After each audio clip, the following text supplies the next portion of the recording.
세상은 구라가 승리하는 현실에 대응할 방법이 없습니다. 그들이 할 수 있는 건 경쟁 상대가 될 확률이 있는 자들을 모조리 밟고 올라서는 것뿐입니다. 그러나 기독교는 다릅니다. 하나님은 우리가 지는 자리에서도 패배하는 자리에서도 충분히 영광을 만드신다고 얘기합니다. 이게 기독교입니다. 이게 예수를 믿는 것입니다. 예수를 믿는 영광을 알고 살아내며 하나님의 일하심을 목격하는 자, 그가 바로 그리스도인입니다. 지난 영상에서 우리는 타짜를 통해 서로를 속일 수밖에 없는 세상과 그런 방법에서 손을 씻을 수 없는 현실을 알아봤습니다.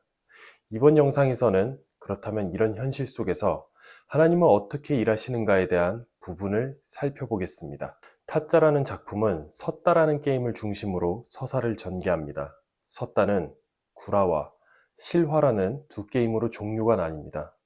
구라란 모든 속임수와 기술을 사용하는 게임이고, 실화는 오직 실력과 끝발로만 겨루는 게임입니다. 흔히 우리가 구라라는 단어를 쓸 때 구라하지마가 아니라 구라치지마라고 얘기하죠. 이 단어가 섰다에서 유래된 단어인지는 정확히 알 수 없습니다. 그러나 구라치지마라는 용어 구성을 봤을 때 어느 정도 영향은 있지 않았나 싶습니다. 고니가 아귀에게 고광렬과 짝귀의 복수를 하는 장면을 보면 그는 아귀에게 대놓고 눈빛으로 구라를 칠 것을 예고합니다. 타짜들은 밑장 빼는 걸 눈으로 보지 않아도 소리를 듣는 것만으로도 알 수 있습니다. 정마담은 아귀를 상대로 구라를 치려는 고니에게 놀라자 고니는 속으로 생각합니다. 타짜에게 실화, 구라가 어디 있는가? 실화가 곧 구라이고 구라가 곧 실화이거늘. 요즘 구라가 제일 판을 치는 곳은 아마도 SNS일 겁니다. 그곳은 마치 구라의 전시장과도 같죠.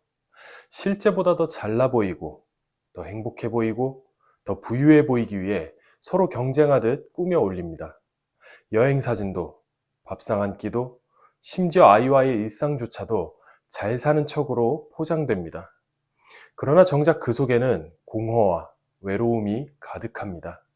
남들보다 나아 보이고 싶어 안간 힘을 쓰는 삶. 그것이 구라의 향연이 아닐까요? 문제는 우리도 모르게 그 거짓된 무대에 동참한다는 것입니다. 좋아요 몇 개의 마음이 흔들리고 누군가의 화려한 삶에 상대적 박탈감을 느끼며 진짜 나의 모습을 감추고 포장하는 데 익숙해지는 것이죠.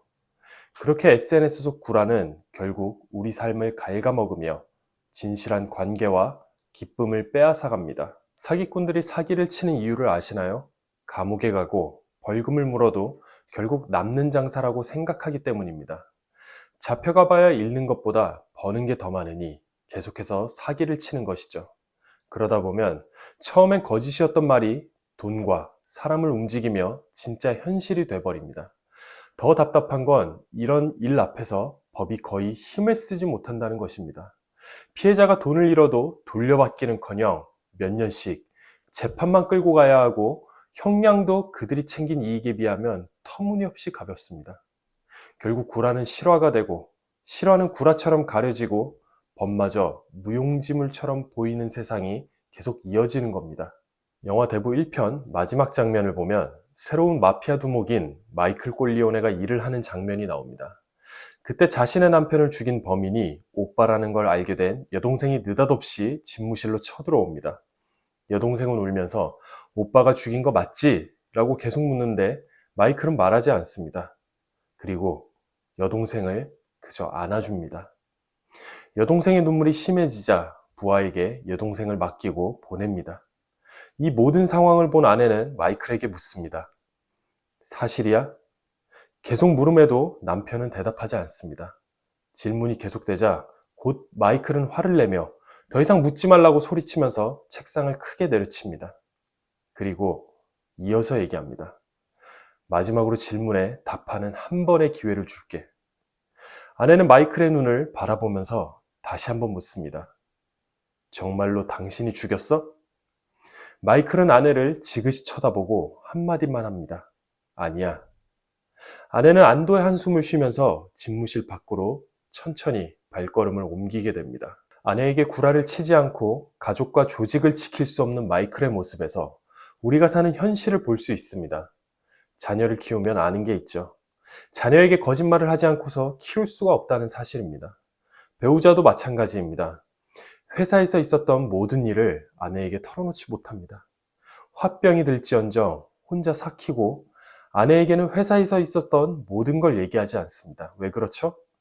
걱정과 근심을 깨치지 않기 위해서입니다.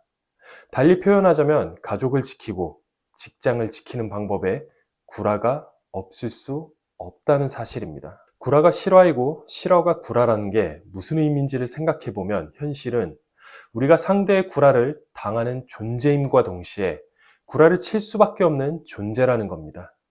이런 현실 속에서 하나님은 어떻게 일을 하실까요? 하나님은 왜 이런 현실을 우리에게 허락하신 걸까요? 성경을 보면 예수는 늘 구라를 당했습니다. 예수께서는 제자들을 시켜 나귀와 나귀 새끼를 끌고 옵니다. 그리고 그 위에 타셔서 예루살렘에 입성하셨습니다. 그때 사람들은 소리를 높여 호산나 다윗의 자손이여 찬송하리로다. 주의 이름으로 오시는 이여 가장 높은 곳에서 호산나라고 찬양합니다. 그러나 그 찬양은 곧 싸늘한 배신으로 바뀝니다. 찬양은 구라로 바뀌고 그들은 예수를 체포해 십자가에 못 박습니다. 구라에 당하는 다른 장면도 있습니다. 예수께서는 제자들에게 목자를 치면 양들이 흩어지기에 오늘 밤에 내가 붙잡히면 너희는 흩어질 것이다. 그러나 내가 살아난 후에 너희보다 먼저 갈릴리로 가겠다라고 말씀하십니다. 그때 베드로는 얘기합니다. 모두 주를 버릴지라도 저는 주를 버리지 않겠습니다. 예수께서는 베드로의 말이 구라라는 걸 알았습니다. 그래서 말씀하시죠. 네가 오늘 닭 울기 전에 3번 나를 부인하리라. 그리고 베드로의 진심 어린 고백은 배신이라는 구라로 변모합니다. 예수께서 재판받으시는 장면도 볼까요? 명절이 되면 죄수 한 사람을 놓아주는 전례가 있었습니다. 빌라도는 바라바와 그리스도 중 너희가 놓아주기를 원하는 자가 누구인지를 묻습니다. 그들은 바라바를 택합니다. 예수에게 죄가 없고 그들이 지금 구라를 치고 있다는 것을 빌라도도 압니다. 인류 역사 가운데 구라가 절정으로 향할 때 인간의 복수와 양심이 어디까지 가는지를 가장 가까이서 지켜본 자가 바로 빌라도입니다. 그리고 예수는 어떻게 되셨을까요? 십자가에 못 박혀 죽으십니다. 인류의 구라로 하나님의 아들이 죽는 모습을 가장 가까이서 본 자가 바로 빌라도입니다. 하나님께서 예수에게 구라당하는 자리를 허락하십니다. 예수는 그들이 구라를 치는 걸 다 이미 아셨습니다. 그런데 그 자리를 벗어나시지 않고 그저 지키고 당하십니다. 하나님께서 허락하신 구라를 당하는 자리, 이 자리의 끝지점은 바로 십자가였습니다. 십자가란 하나님께서 예수에게 허락하신 구라를 당하는 현실의 종착지입니다. 우리는 십자가를 생각하면 자꾸 눈물이 먼저 흐릅니다. 그리고 예수께서 우리의 죄를 대신 짊어지셨기에 천국을 갈 수 있는 존재가 됐다고 생각합니다. 훌륭한 내용입니다. 그러나 십자가는 거기서 끝나지 않습니다. 왜냐하면 십자가란 하나님께서 우리의 구라와 한심한 짓으로도 충분히 일하실 수 있다고 선포하신 장소이기 때문입니다. 십자가란 인간의 죄악으로도 하나님께서 넉넉히 일하신다는 것을 보여주는 증거입니다. 그래서 바울은 로마서 8장에서 이렇게 얘기합니다. 그런즉 이 일에 대하여 우리가 무슨 말을 하리요? 만일 하나님이 우리를 위하시면 누가 우리를 대적하리요? 자기 아들을 아끼지 아니하시고 우리 모든 사람을 위하여 내주신 이가 어찌 그 아들과 함께 모든 것을 우리에게 주시지 아니하겠느냐? 누가 능히 하나님께서 택하신 자들을 고발하리요? 의롭다 하신 이는 하나님이시니 누가 정죄하리요? 죽으실 뿐 아니라 다시 살아나신 이는 그리스도 예수시니 그는 하나님 우편에 계신 자요 우리를 위하여 간구하시는 자시니라. 누가 우리를 그리스도의 사랑에서 끊으리요? 환난이나 곤고나 박해나 기근이나 적신이나 위험이나 칼이랴. 기록된 바 우리가 종일 주를 위하여 죽임을 당하게 되며 도살당할 양같이 여김을 받았나이다 함과 같으니라. 그러나 이 모든 일에 우리를 사랑하시는 이로 말미암아 우리가 넉넉히 이기느니라. 내가 확신하노니 사망이나 생명이나 천사들이나 권세자들이나 현재일이나 장래일이나 능력이나 높음이나 기품이나 다른 어떤 피조물이라도 우리를 우리 주 그리스도 예수 안에 있는 하나님의 사랑에서 끊을 수 없으리라. 이 말씀을 빗대어 십자가를 보면 그곳에서 하나님께서는 우리에게 이렇게 선포하시는 겁니다. 내가 내 아들을 죽이는 자리에서도 구원의 길을 만들었다. 하물며 너희일까 보냐? 너희의 삶이 내 아들의 삶과 조건보다 부족하다고 생각하느냐? 그렇지 않다. 너희 조건과 삶은 십자가보다 더 충분하다. 사망으로도 생명을 만들고 십자가에서 부활을 만드는 내게 무엇이 방해가 되리라 생각하느냐? 그 어느 것도 너희를 막을 수 없다. 내가 너희의 조건과 현실을 통해 영광을 만들고야 만들 것이다.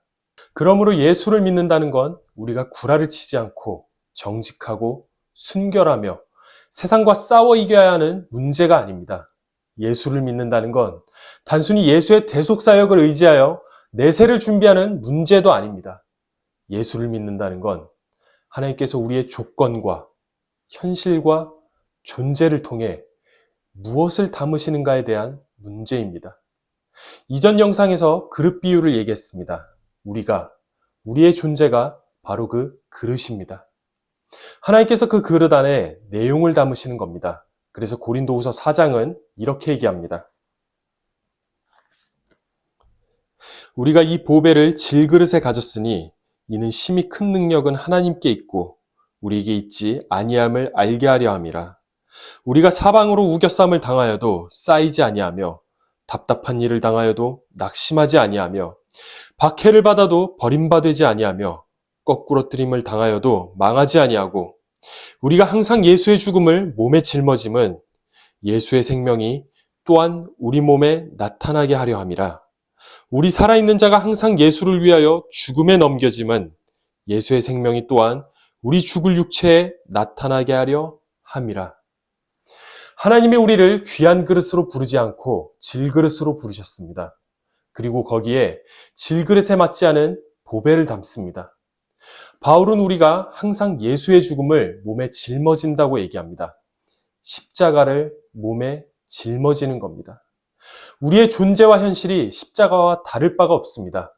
세상으로부터 얻어 터지고 피멍이 들고 눈물 마를 날이 없고 나의 하나님 어찌하여 나를 버리셨나이까 라는 비명만 지릅니다. 그런데 거기에 예수의 생명이 나타난다고 바울이 지금 얘기하는 겁니다.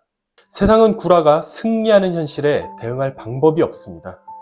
그들이 할 수 있는 건 경쟁 상대가 될 확률이 있는 자들을 모조리 밟고 올라서는 것뿐입니다. 그러나 기독교는 다릅니다. 하나님은 우리가 지는 자리에서도 패배하는 자리에서도 충분히 영광을 만드신다고 얘기합니다. 이게 기독교입니다. 이게 예수를 믿는 것입니다. 예수를 믿는 영광을 알고 살아내며 하나님의 일하심을 목격하는 자, 그가 바로 그리스도인입니다. 우리는 되게 잘되고 인정받고 대접받는 곳에서 하나님의 영광이 드러난다고 생각합니다. 그러나 하나님은 그렇게 일하시지 않습니다. 남들이 주목하지 않는 자리, 구라를 당할 수밖에 없고 구라를 칠 수밖에 없는 자리, 실패와 억울함과 오해가 가득한 자리와 같은 아무도 알아주지 않는 시간 속에서, 공간 속에서 하나님은 우리를 영광의 존재로 빚어가신다고 십자가를 통해 말씀하십니다. 세상은 성공을 증거로 삼습니다. 그러나 하나님은 실패를 영광의 징표로 삼으십니다. 실패 속에서 승리와 생명과 영광을 담으시겠다고 말씀하십니다. 세상은 결과로 평가하지만 내용이 있는 결과는 오직 하나님만이 만드실 수 있습니다.